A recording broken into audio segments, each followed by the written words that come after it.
Ladies and gentlemen, AEW Revolution Review.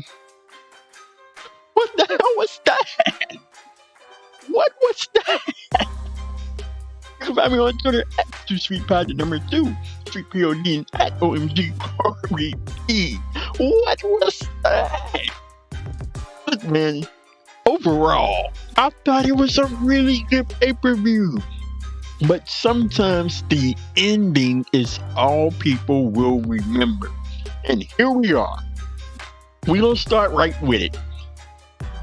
Barbed wire deathmatch exploding. Barbed wire deathmatch, excuse me. John Moxley, Kenny Omega.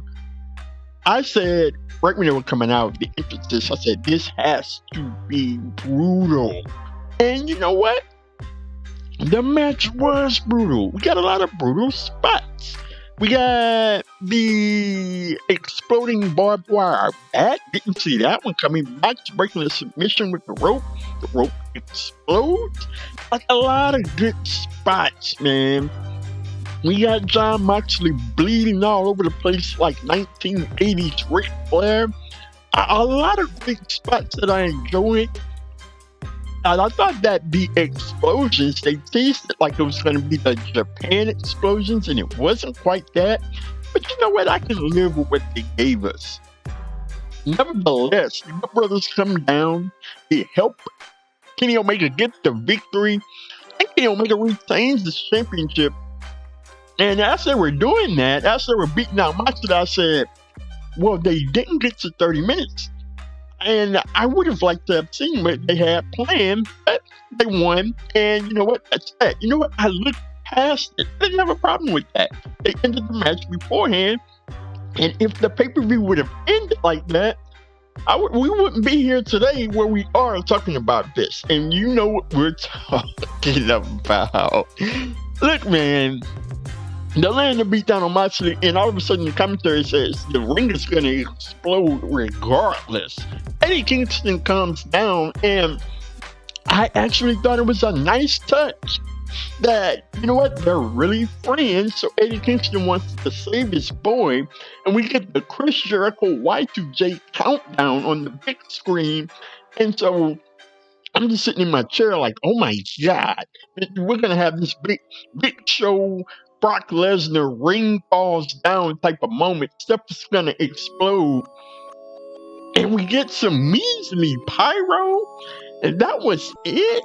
Like, that's what you had planned to give to the viewing paying audience. Like, oh my goodness. It wasn't even the Cody Rhodes pyro that we got. We got some little bitty, some small pyro. Like, what was that? What the hell?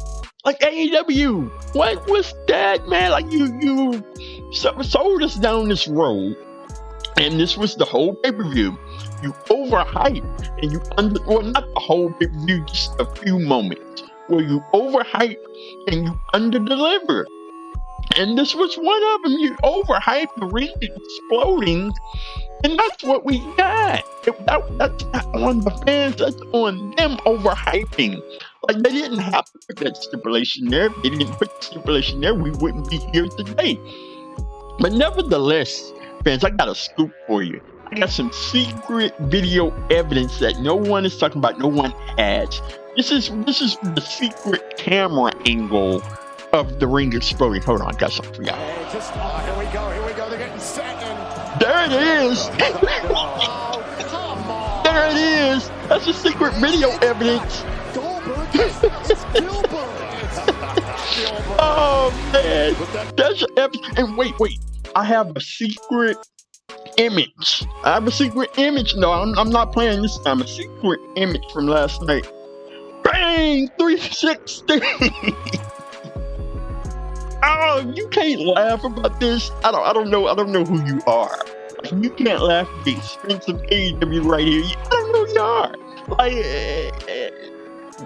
what happened last night? They took a great, brutal match, and the only thing that will unfortunately be remembered is the ridiculous ending.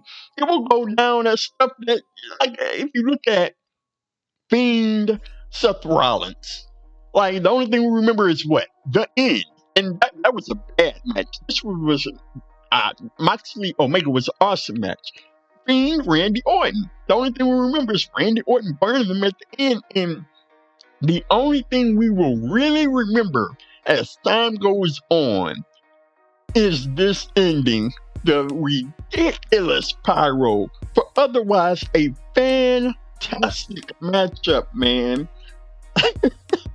What were they thinking? And they tried to save face by having Moxley say at the end of the show, Kenny Omega built a horrible exploding green. Okay, that's one way, but all you had to do was to get out of this was to have Kenny Omega stand on the rampway and say, "Gotcha." Like, I thought that would have been stupid, but like you could sell that with Kenny Omega being the heel. He put one over on John Moxley, put one over on AEW.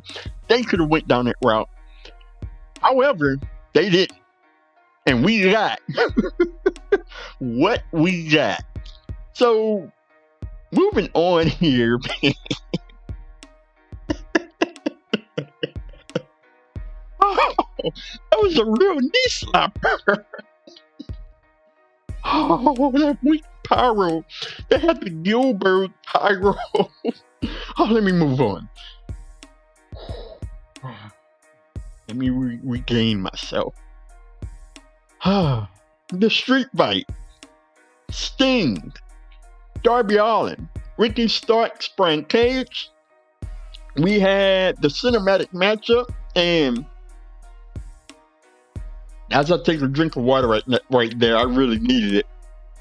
We had the fake Stings accomplished, bringing Darby, and Sting down the rampway or down the aisle in this cinematic matchup. This was a fun matchup, and we had a lot of great spots, man. We had Hobbs and Hook getting involved. I thought Tony Schiavone was a little bit too excited to see Hook. Yeah, it's like, this is Hook. It's Hook. Like, okay, Tony, it's Hook. But we had some fun stuff happening in this match. When Darby got seesawed into that glass, I was like, oh my goodness. Man, that was sick. We had a Darby and Sting high time of Brian Cage. I thought that was pretty cool. But the spot of the match, Darby Allin with the elbow from the heavens on Brian Cage, like, that was a sick visual. It was some Jeff Hardy type stuff. So we get to the end. I thought Sting and Ricky Starks had a pretty good mini match, which saw Sting pick up the victory with the death drop. 1, 2, 3, your winner, Sting, Darby Allin, and I enjoyed it, man. I thought that was a fun match. I thought that it was pretty cool as a Sting fan to see Sting get back out there. I don't know if this is his last match or what, but if it is, it's awesome to see him walk out on under his own power and not be carried out.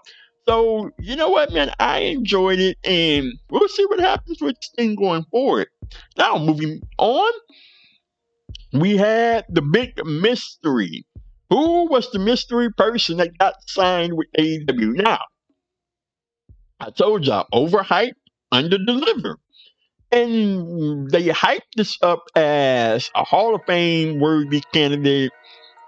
And it's going to be a huge, huge, huge signing. And all of this stuff, man.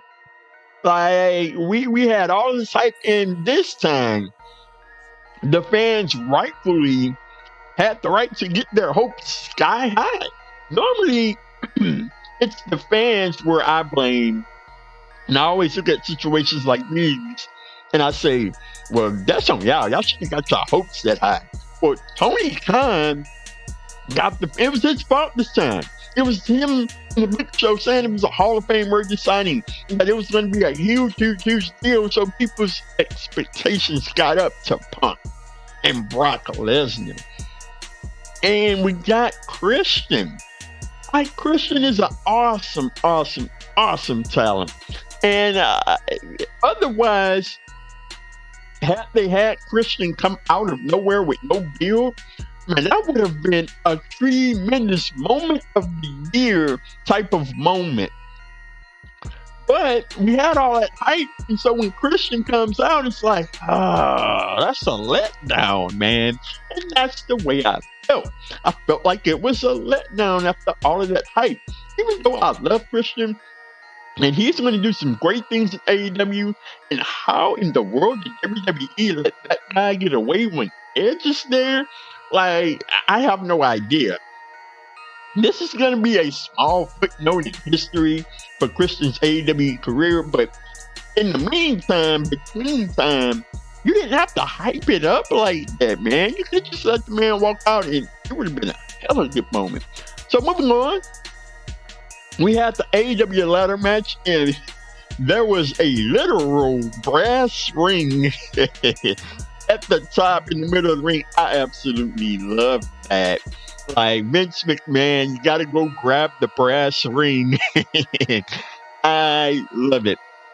The mystery opponent, or the mystery guy in the matchup was Ethan, all ego Ethan Page, and this guy can really go in the ring. If you don't know, if you haven't seen him, he can really go in Impact Wrestling. I love watching him every week. He can talk on that microphone.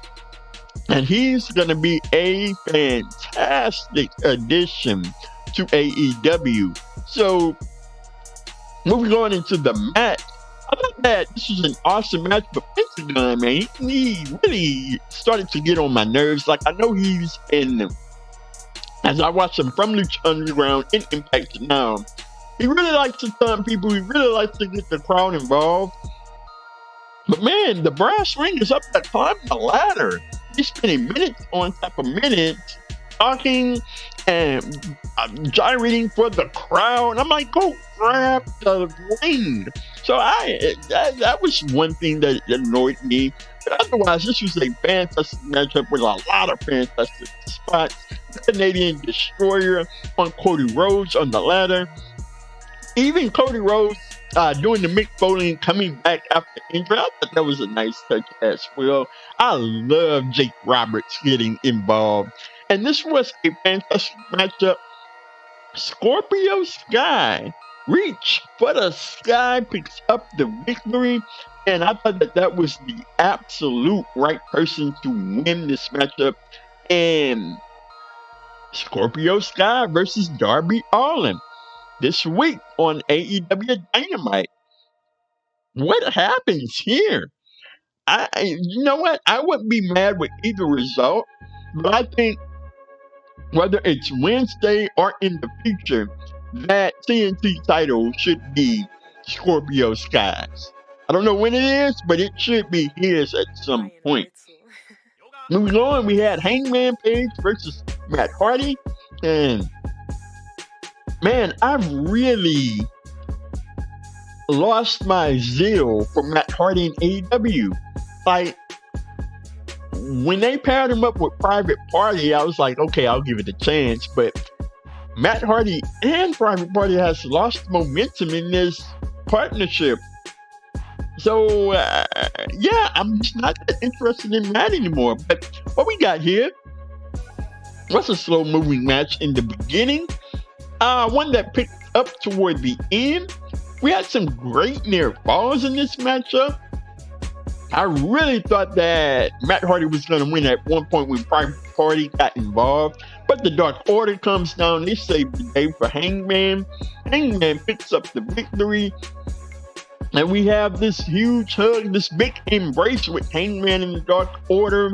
We have this drinking party. We had some Dark Order wisers out, and I don't know if that means that Hangman said yes, but they've really done a fantastic job with this storyline. And you know what?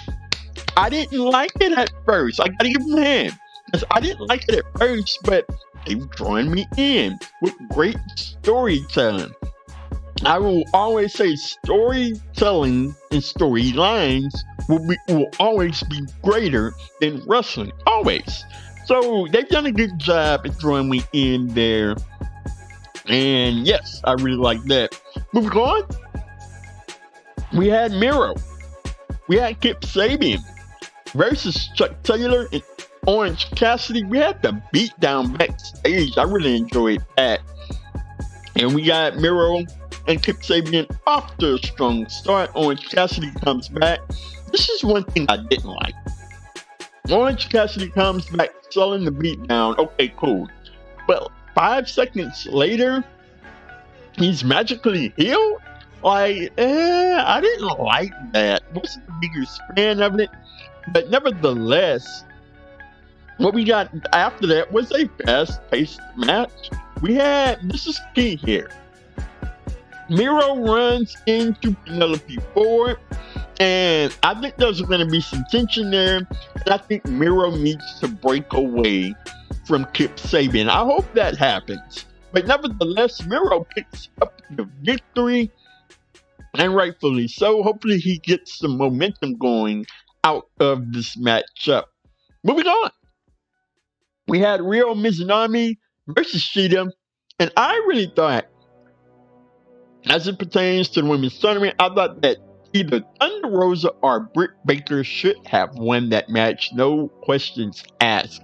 But we had the match that we had, and in the beginning, man, Ryo was throwing some weak chops, and the back and forth chops was really starting to take me out of the match early. But you know what? We got a lot of physicality in that match, and we got a lot of false finishes. I didn't enjoy the no sales of the German suplexes. Like, look, if someone hits you with a German suplex, you need to go to the ground. Like, you don't need to pop right back up and throw a clothesline or something like that. No, I've always hated that. Nevertheless, what we got was a good matchup. I said we got some good false finishes, but it got to a point to where normally the Young Bucks do this. They have too many false finishes and too many kickouts at 2 and 9/10 of a second. My bad, excuse me.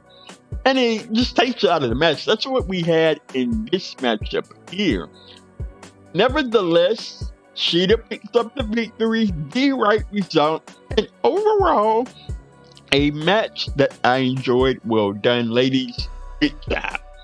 Moving on, we had the Tag Team Battle Royal, and this was a fun matchup, man. We got an interesting storyline. QT eliminated the Gun Club, and Dustin got in his face, and at that point I'm saying, what's every man for himself? Dustin, what are you talking about? And after that, QT eliminates himself, spits at Dustin Rhodes, and I was like, whoa, man. Okay, I guess that's a breakup that we'll have to see what happens on Dynamite. Nevertheless, this was a fun match. Bear Country came out and they really dominated, and they really looked good for themselves. I really want to see them get more involved in the tag team division on Dynamite, so we'll see how that goes. After that, the match really started to get a little bit sloppy. The eliminations were sloppy toward the middle part of the match, but we get down to the end, and it was something that I really enjoyed. Jungle Boy versus Phoenix. What a hell of a mini match that was, man. It was very fun. This is a match that I would like to see in the singles division because they put on a show, man. And you know what? Phoenix picked up the victory, and we're going to have the Death Triangle versus the Young Bucks for the titles. And you know what I'm here to say? Put the titles on Phoenix, and let's have the Death Triangle rule here. So yes, man, put the titles on the Death Triangle. Moving on, speaking of the Young Bucks versus MJF and Jericho. This kicked off the show. Like I said earlier, normally the Young Bucks have these long matches that overstay their welcome, but that didn't happen last night. MJF and Jericho wasn't the normal competitors that the Young Bucks face off with, because MJF and Jericho, they're not going to be out there doing a bunch of flips. So in the beginning, it was a slow matchup, a different pace for the Young Bucks, and a pace to where we start slow and we build up into the drama. So I appreciated that very much. We got and this was the running theme all night, a bunch of really exciting near falls. At one point, I really thought that MJF and Jericho were gonna pick up the victory. So they sold me really well on that. At the end of the day, I am very happy that MJF and Jericho did not win, because we already had Hangman and Omega, two singles guys, win the titles. We don't need that to happen again. We need tag teams winning the tag team belts. The Young Bucks pick up the victory, and we're going to move on. Young Bucks versus the Death Triangle, and what should be an exciting feud and an exciting matchup. Later on in the show, we had MJF and Jericho, and they said some changes would take place in the Inner Circle. And you know what, man? I think we're gonna get the Shawn Michaels, the Jannetty, the Kevin Owens, the Jericho, Shawn Michaels. We're gonna get the turn. MJF is about to lead the Inner Circle, and this should be interesting. I'm very excited to see how it turns out. On a side note, I'd love to see Santana and Ortiz leave if we don't get that, because I think it's really time for those guys to break out on their own eventually. So we'll see how that turns out going forward. Overall, this was a fun pay-per-view. It was an enjoyable pay-per-view. But I get on Twitter, and look, man, all everybody's talking about is the ending. And sometimes when you have that bad of an ending, it's going to be the only thing that people remember and talk about in the near time. So, a good pay-per-view, money well spent, but the ending really hurt it. Let me know what you think at 235 and at OMG 48.